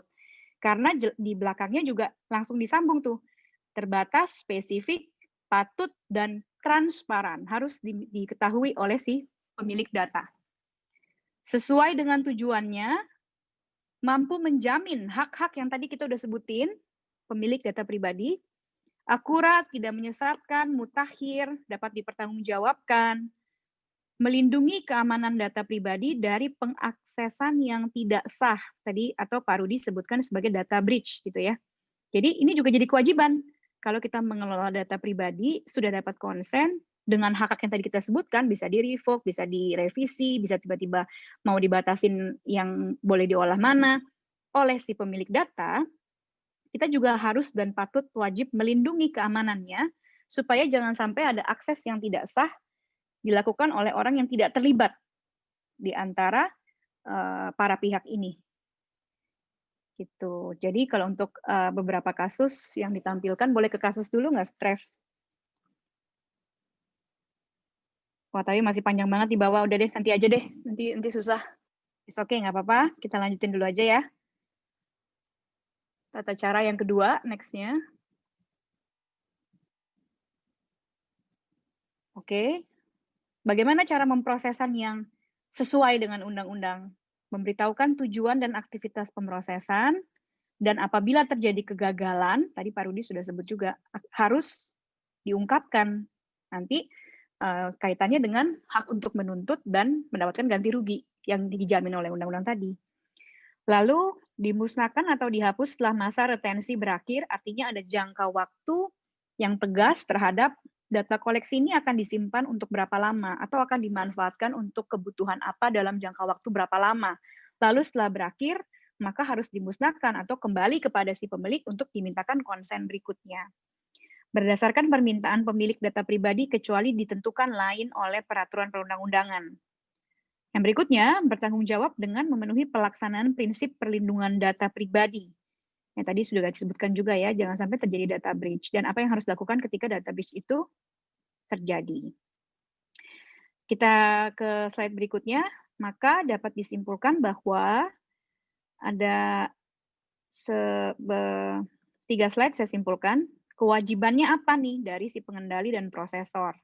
Kita bedakan dulu ya, kalau pengendali, sekali lagi bisa saja Anda adalah pengendali dan prosesor ya. Jadi harus memperhatikan hampir keseluruhan dari isi slide yang akan saya tampilkan. Tapi untuk pengendali, kewajibannya untuk menjaga kerahasiaan data pribadi, memberikan informasi kepada pemilik data mengenai legalitas Anda, tujuan Anda apa, relevansinya apa mengkoleksi data tersebut dengan tujuan itu, periode retensinya berapa lama, rincian mengenai informasi yang dikumpulkan, jangka waktu pemrosesan, dan hak-hak yang dimiliki oleh si pemilik data pribadi. Berikutnya, kewajiban untuk melakukan penundaan dan pembatasan serta menghentikan proses data pribadi dalam hal pemilik pribadi menarik kembali persetujuan. Itu sudah jadi kewajiban. Jadi tidak hanya hak dari mereka, tapi juga disetujui ya. Ini yang ditampilkan tidak relevan, Trevi. Boleh Sebelumnya lagi. Ya, yang ini ya. Oke, saya sudah habiskan 1, 2, 3. Kita kasih kesempatan dulu untuk teman-teman mungkin mau baca. Oke, next slide. Kewajiban untuk melindungi, memastikan keamanan, serta melakukan pengawasan terhadap pihak-pihak yang terlibat dalam proses data pribadi. Internally, karyawannya yang akan terlibat itu kewajibannya ada pada pengendali prosesor data. Kewajiban untuk melakukan pemrosesan data pribadi sesuai dengan tujuan, kewajiban untuk mengakhiri, menghapus, memusnahkan, kewajiban untuk menghentikan proses data pribadi dalam hal pemilik data menarik kembali persetujuan, kewajiban untuk menyampaikan pemberitahuan dalam hal terjadi kegagalan perlindungan, kewajiban untuk bertanggung jawab atas seluruh pemrosesan data pribadi. Kalimatnya clear sih ya, tidak ada ambiguitas di sini. Kita next. Ini untuk peran prosesor data pribadi, kurang lebih sama, kewajiban menjaga kerahasiaan data, kewajiban melindungi dan memastikan keamanan, serta pengawasan terhadap pihak yang terlibat, kewajiban untuk melakukan perekaman terhadap seluruh kegiatan pemrosesan seperti apa itu diproses. Harus ada backup rekaman. Kewajiban untuk menjamin akurasi, kelengkapan, dan konsistensi dari data pribadi. Tapi karena bukan pihak yang punya tujuan dalam pengolahan data, maka terbatas pada kewajiban ini saja. Dia yang memproses on behalf si pemilik tujuan. Boleh kita next? Tetap ada pengecualian ya, kayak kita bikin NDA aja gitu. Kalau data pribadi kan jelas tadi sudah didefinisikan apa artinya, apa yang termasuk, bagaimana membedakan data pribadi dengan tidak. Tadi kita udah bahas. Tapi selain daripada itu, jika kita membuat satu kerahasiaan atau kita sebut non-disclosure agreement ya, juga selalu ada pengecualian. Data-data yang memang sudah didapatkan secara umum, ini dalam hal NDA ya, bukan dalam hal data pribadi.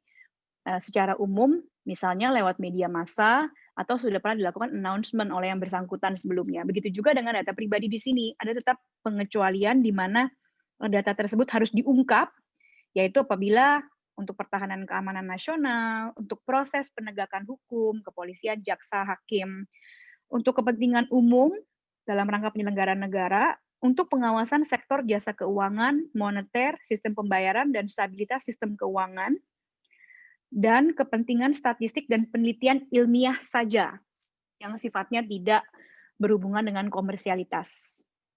Oke, kita next lagi. Pengecualian untuk pengendali data pribadi, nih ya, apabila pemilik data telah memberikan persetujuan dengan tetap dilindungi hak-hak yang tadi kita bahas ya. Kemudian diperlukan untuk melaksanakan suatu kewajiban atau hak tertentu, misalnya di sektor tenaga kerja, jaminan sosial, perpajakan, atau keuangan, administrasi kependudukan, dan kesejahteraan sosial. Lalu berikutnya, melindungi kepentingan pemilik data yang tidak cakap. Dia tidak mampu melakukan sendiri atau di bawah pengampuan. Atau secara hukum belum cakap itu biasanya identik dengan tidak dewasa, belum kawin atau usianya belum genap. Diperlukan untuk kepentingan proses penegakan hukum. Ya, itu hal-hal yang dikecualikan. Saya maju terus karena sebenarnya udah 20 menit ini. Saya minta tambahan 5 menit ya. Peran para pihak.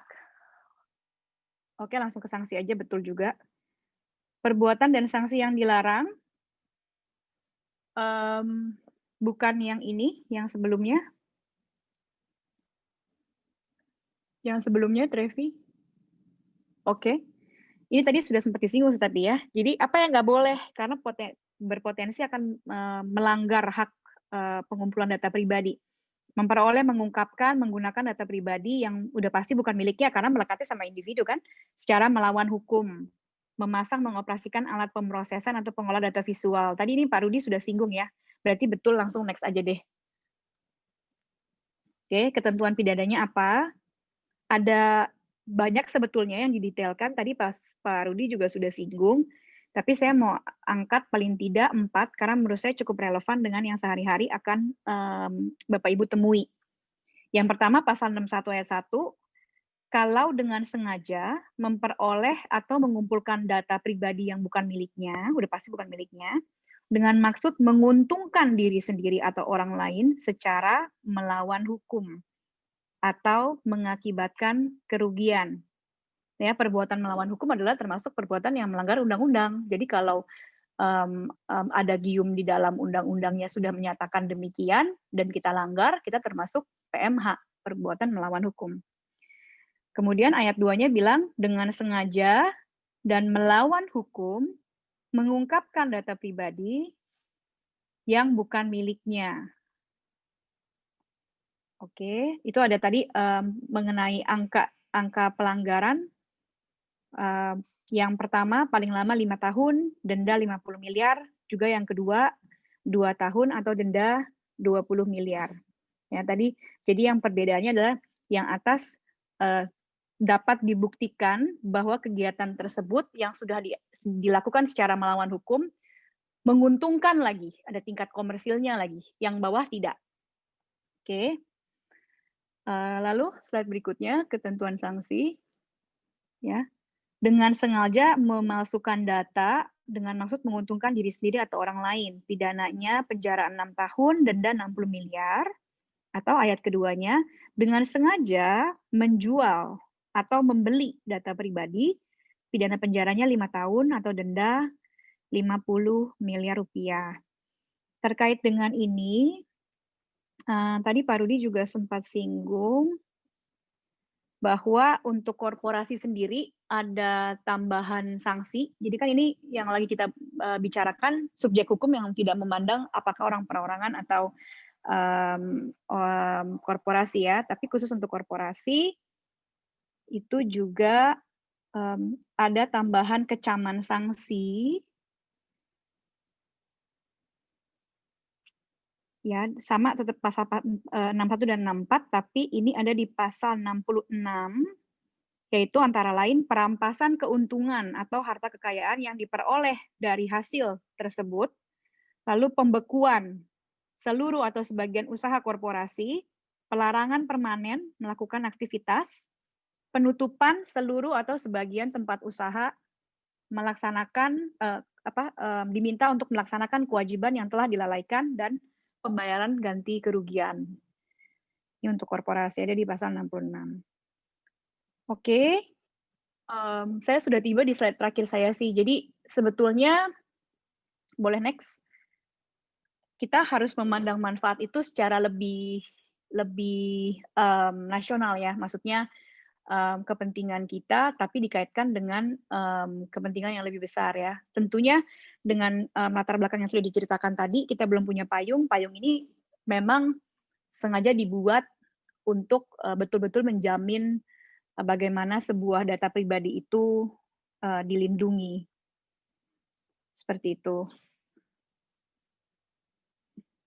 Oke, mungkin karena waktu saya sudah habis, saya kembalikan dulu ke moderator. Mohon maaf saya terlambat sedikit, nanti kita akan siap untuk tanya jawab ya. Thank you.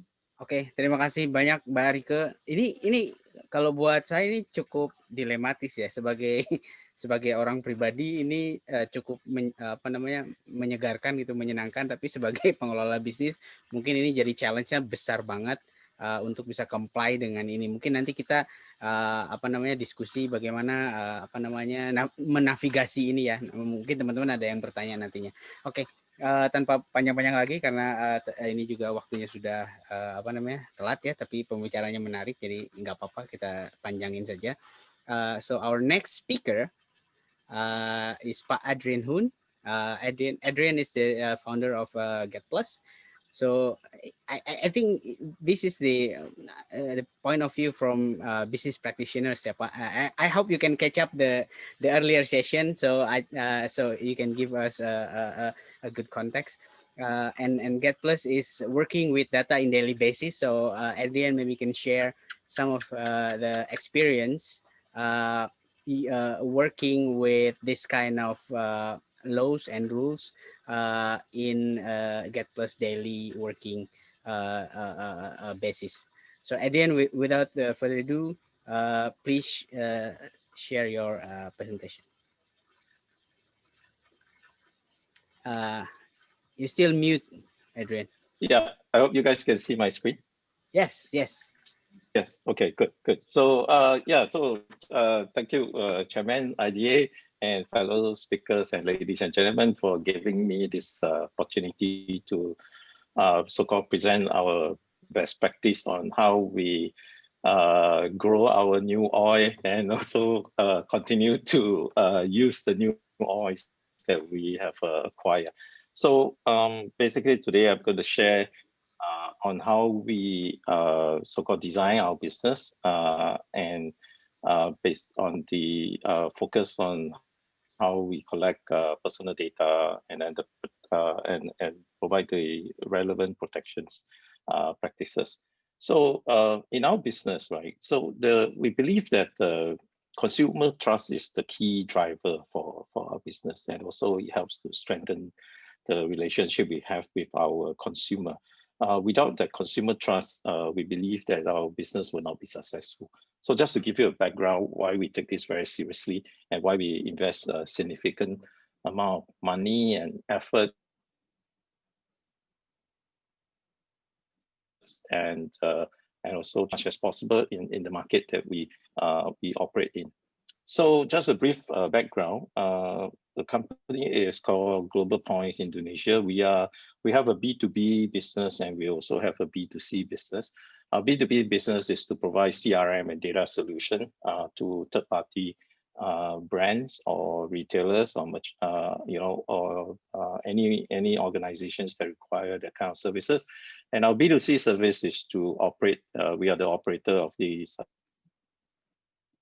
Gap Plus Coalition Loyalty Program in Indonesia. So just a quick background on Gap Plus. For those who are not aware, we are a free membership coalition loyalty program. It basically enables members to earn rewards points from their everyday shopping across all categories within our merchant network. So it's a mobile first program. So we can download our apps and join us if you like.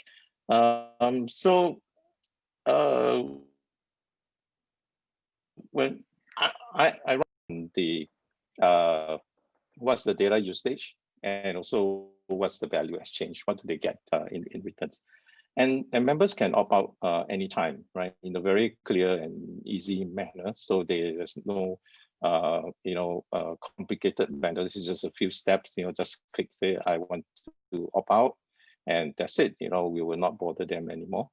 And so while we set up the business, we deploy technology in the form of, in terms of data management and also marketing technology and advertising technology. They are conform to GDPR data management standard technology. Okay, so this is to enable us, right, to do the right thing and enable us to manage the data accordingly.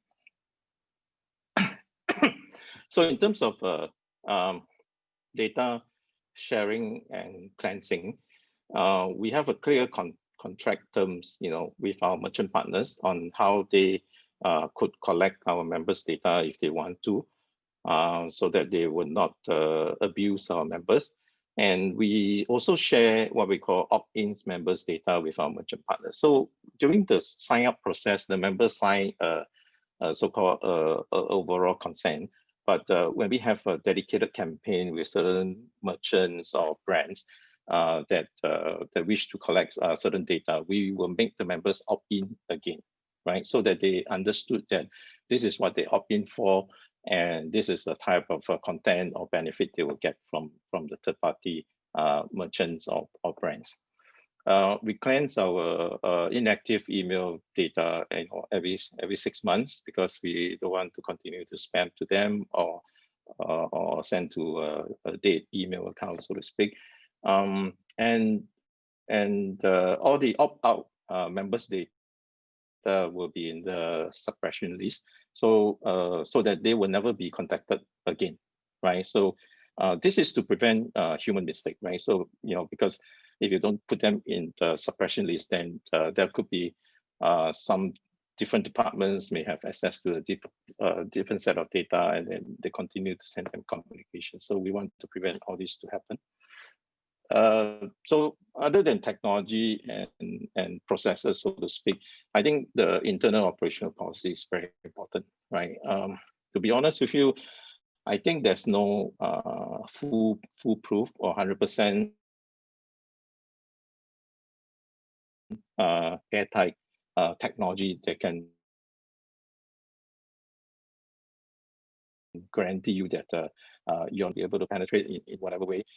We have seen many global brands, big companies, big technology companies has been hacked. So so very often this happens because of human error. So it's very important to focus not just on technology processes, but also you have to focus on the human, the people, your team members. So we have a dedicated head of data and insight that monitor the system, the processes, and also to ensure there's what we call a clear procedure for reporting and response. We have a clear desk and also need to know policy, so we don't share unnecessary information to team members that has no need to know. The clear desk policy is basically we do not allow our employees to put printed contracts or customers' data documents on the desk, right? So it has to be under lock and key, and everybody has to clear the desk, before they go for lunch, and they have to clear the desk before they leave the office at the end of the day. So this is a very strict policy. There's no storage of members or customers' data in the employees' devices, whether laptop, mobile phone or any devices. We ensure that we have the up-to-date and some of the world best virus software, to ensure that our devices are protected, and also we set in the auto scanning mode on the periodical basis. All employees have to go through this privacy and security awareness training and test, and they have to pass the test. If they do not pass the test, they have to go through the training. So this is to constantly remind them about the importance of data protections and privacy. Our employee obviously sign a confidential agreement. There's what we call the incident reporting procedures and response process, policy in our organization. So in case there's a data breach events, we know how to react to it. We know how to minimize the impact, and obviously we need to go through the legal protocol to report to the relevant authority and so on. Last but not least is the ongoing refinement of data protection and privacy policy. So we believe that we are not 100% yet, in terms of the GDPR. I think we are close to that, but we're not. And then also, even if we are 100% conform, I believe that this thing changes all the time, right? There's always new incidents or new policy change, or even smarter hacker or whatever. So we need to constantly review this and see whether we have done enough or not, and how we can deter or prevent incidents to happen.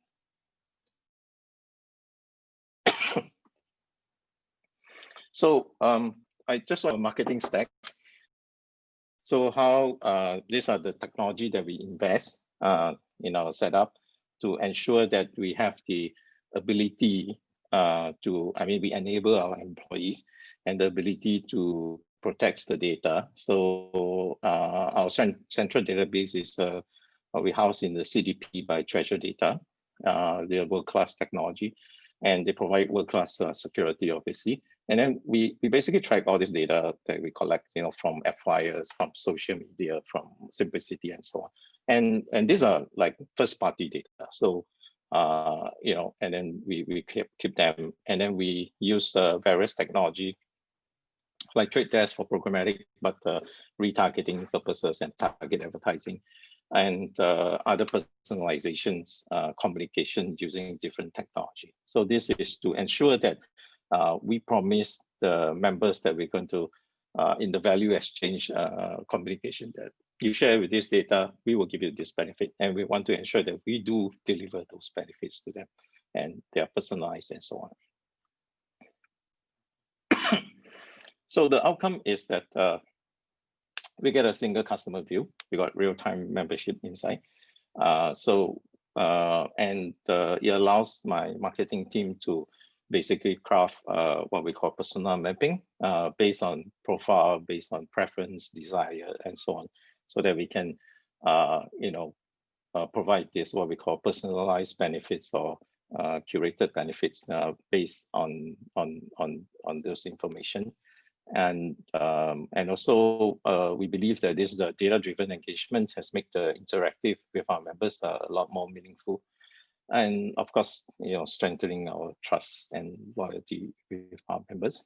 Okay, and I think the key takeaway is that I think the most important thing is that whatever you do, right, you are whatever business you are, I think consumer trust is important, right?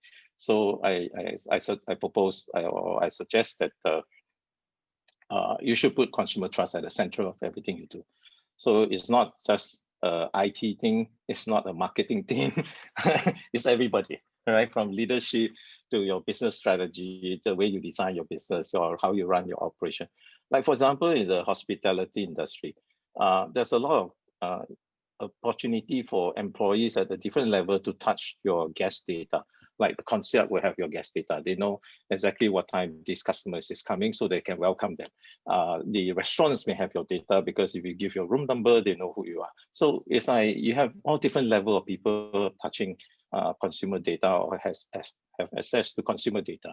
So it's important that you ensure that everybody are aware and trained, and so that there's no minimize the opportunity that your customers' data have been compromised. So then you will not lose that trust, right? And then I think the clear consumer choice, right, and decisions on how they share the data with you and communicate the value exchange, right? So this is very important, and make sure you deliver it, right? Don't say that, oh, if you do this, I will do that for you, but you never deliver it, right? So I think it's important to deliver what you promise, and ensure that the consumer data that you collect are used, and of course the way you collect the collection, the use and sharing that is lawful and appropriate.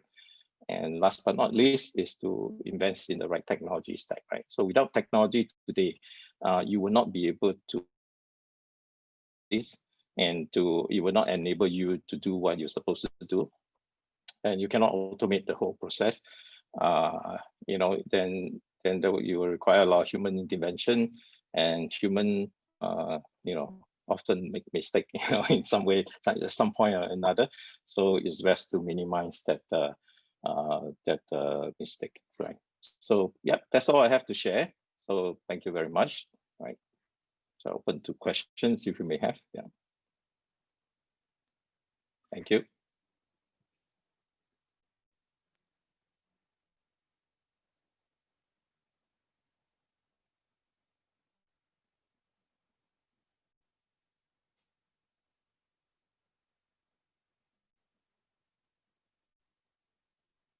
Hi. Did I lost you guys?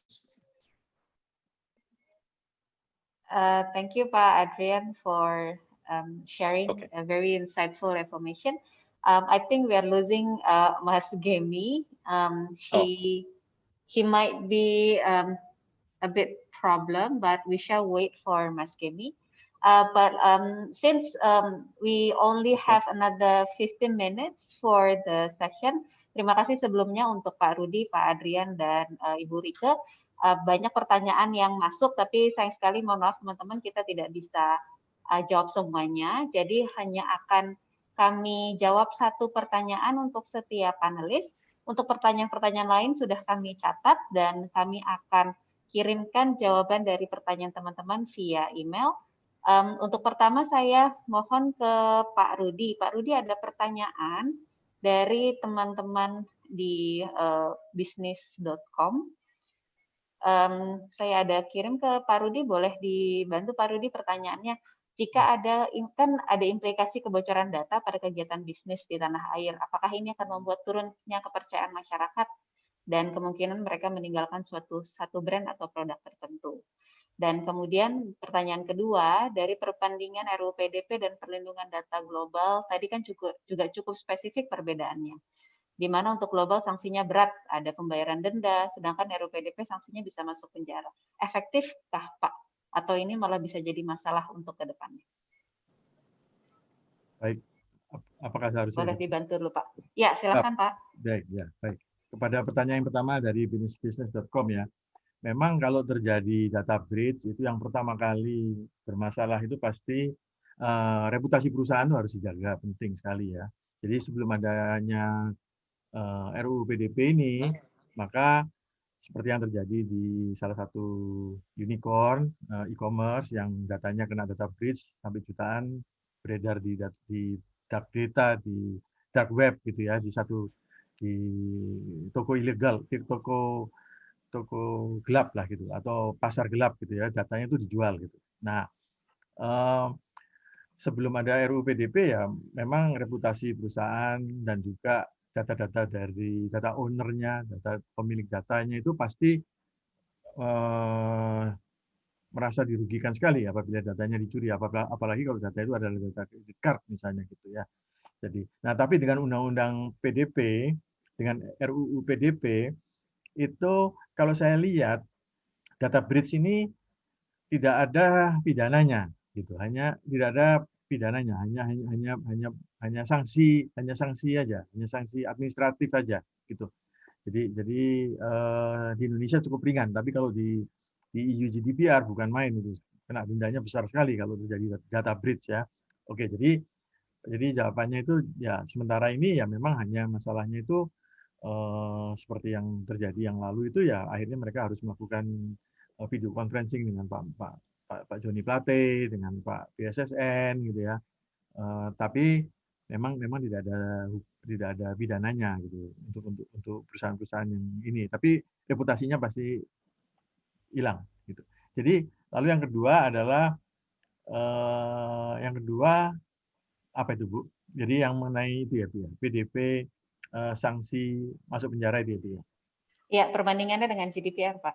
Oh iya, jadi kalau GDPR tuh kalau saya lihat itu kebanyakan sanksinya itu sanksi komersial ya, jadi dendanya besar sekali gitu. Sedangkan kalau kayak saya lihat PDP itu sayangnya itu ada sanksi pidana penjara gitu ya.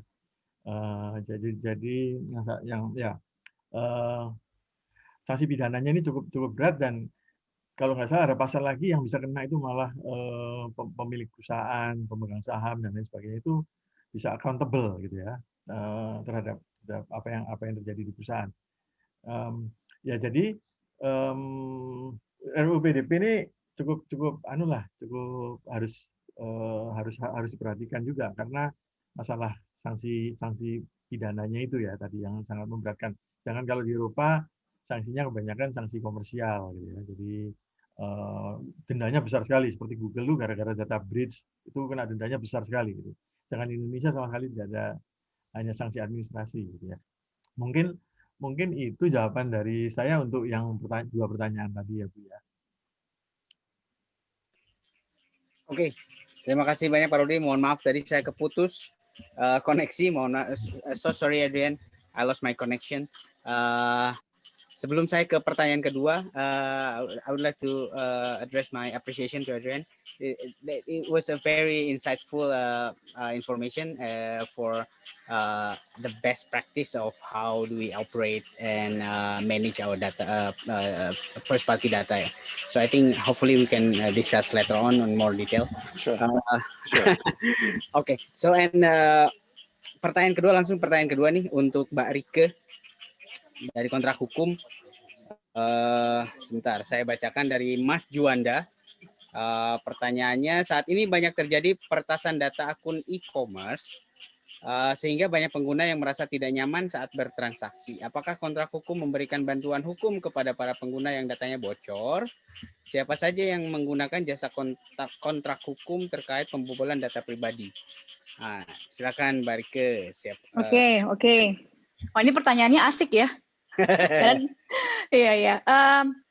Kalau kontrak hukum kita prinsipnya preventif. Jadi yang kami bantu Bapak atau Ibu Juanda adalah bagaimana memastikan setiap startup, korporasi, masing-masing klien kami ketika mengolah data pribadi itu tidak melanggar peraturan perundang-undangan yang ada.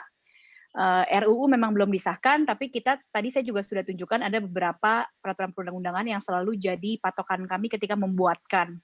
Terutama karena kami memang kebanyakan membantu UKM dan startup untuk menyusun privacy policy mereka ketika mengumpulkan data user di website mereka, aplikasi mereka, atau sekedar sosial media mereka gitu. Kami mau memastikan bahwa tidak ada satupun pasal yang bertentangan dengan peraturan yang berlaku. Nah, buat bocoran juga, udah banyak yang karena ada RUU ini meminta kepada kami justru mereview apa yang telah mereka miliki, sekiranya ada tidak akan bertentangan dengan RUU dan bagaimana rekomendasi para konsultan kami terhadap perbaikannya. Lebih kepada itu. Tapi kalau untuk kasus, biasanya kami akan arahkan ke fitur konsultasi kami. Karena di kontrak hukum itu memang tipikalnya kita punya license lawyer, license notary, sama license consultant di seluruh Indonesia, tersebar di mana-mana, tapi terkoneksi dalam platform digital kami. Jadi biasanya mereka akan pilih fitur konsultasi, ada yang 15 menit, 30 menit, 1 jam, untuk meminta pencerahan dari lawyer berspesifikasi sesuai dengan keahliannya yang dibutuhin tadi. Misalnya tadi tentang data privacy, ya berarti akan dipilihkan oleh portal secara otomatis adalah lawyer yang memiliki background tersebut, baik secara pengalaman ataupun secara kompetensi. Itu nanti bisa dipilih berdasarkan durasi. Mungkin itu kali ya, Mas. Thank you, Mbak Rike, thank you banget sudah jawab. Ini banyak banget sebenarnya pertanyaan yang datang di Q&A, tapi waktu kita terbatas. Jadi teman-teman yang tidak terjawab nanti akan kita susulkan jawabannya dari para narasumber. Tapi saya ada, I have one last question for Adrian. This is a business question. So I think agree that this kind of law enforcement or this kind of rules, this kind of policy will impact on the trade-off of between the inconvenience, because any corporation use your data. In return, you have personalized services. You have more contextual services, which is good. You feel good for that, right? But with this kind of policy, I think that will change a bit. Or what do you think? Is this will impact the business, especially in your area? Is it will cause some decline because we need time to adjust our how do we operate with this kind of policy? What do you think for Indonesia, Adrian? Yeah, I strongly believe. Yeah, definitely will. I believe that it will somewhat impact our business as consumer. I mean, like I said earlier, we start from onstart, right? We conform, right? We want to be compliant, and we respect our members, and we put a lot. We want to win their trust, right? So I think some people may opt out or may feel that they don't want to exchange the information with us, their personal information. So I think it's over time when they see how we operate, how maybe other members have benefited, that will encourage people to join. We will never win everyone. What we believe is that we do what is best, and we conform to the rules and policy, and we respect our members. So over time, we let's say, for example, right, we operate in Jakarta area. There's about 3 million people in Greater Jakarta. We cannot win all 30 million, sorry, for example. So if I have like 5 million who are very engaged and they believe in us, they trust in our brand, and I believe that will bring a lot of business for our partners. Yeah. Okay. So trust is more valuable than in I think as business we just have to invest in technology and compliance and so on and so on. Yeah, correct. Thank you very much. Oke, teman-teman, jadi tadi pertanyaan terakhir saya, pertanyaan bisnis buat teman-teman anggota IDA terutama, mungkin sekali lagi ini adalah topik yang sebenarnya banyak, waktunya nggak cukup, waktunya kita terbatas, tapi at least membuka mata kita untuk mulai belajar lebih detail tentang RU, PDP, GDPR, karena nantinya akan mempengaruhi strategi kita ke depannya dalam pengelolaan data pribadi yang sangat-sangat penting terutama buat industri digital, periklanan digital. Jadi investasi tentu saja dibutuhkan, itu yang harus kita pelajari. Planning juga harus mengikuti peraturan-peraturan agar kita bisa comply. Karena risikonya besar sekali. Tadi kalau Mbak Rike dan Pak Rudi bilang ada denda, ada pidana dan sebagainya, itu menurut saya risikonya besar sekali. Jadi sekali lagi pertanyaan-pertanyaan teman-teman banyak banget. Terima kasih untuk ketertarikannya dengan ini. Akan kita usahakan menjawab nanti pertanyaan kepada narasumber, ada Pak Rudi, Mbak Rike, Adrian, nanti akan kita usahakan untuk di-deliver ke teman-teman yang tidak bisa kita bahas hari ini karena ini udah overtime banget. Termasuk pertanyaan untuk saya, nanti kita akan jawab via email, mudah-mudahan bisa kita jawab semua ini. Jadi sekali lagi terakhir terima kasih banyak Pak Rudi dari Abdi, Mbak Rike dari kontrak.com, terima kasih banyak untuk insight-nya, itu sangat membuka mata kita, dan Adrian, thank you so much for sharing your perspectives. It's really helped us to to navigate, I think, what is the best strategy or the best plan to navigate the new policy later on. So sekali lagi terima kasih teman-teman yang sudah juga join malam sore tadi sampai kalau di tempat saya udah gelap. Terima kasih banyak. Silahkan isi.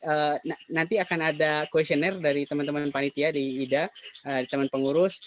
Mungkin bisa diusulkan juga topik nantinya untuk webinar IDA ke depannya terkait data privacy kah atau terkait strategi pengelolaan data dan sebagainya. Silahkan diisi.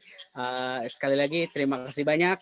Selamat sore, selamat malam. Thank you very much dari IDA. Selamat malam. Terima kasih. Terima kasih. Thank you. Thank you everyone. Thank you. Terima kasih semuanya. Bye bye. Bye.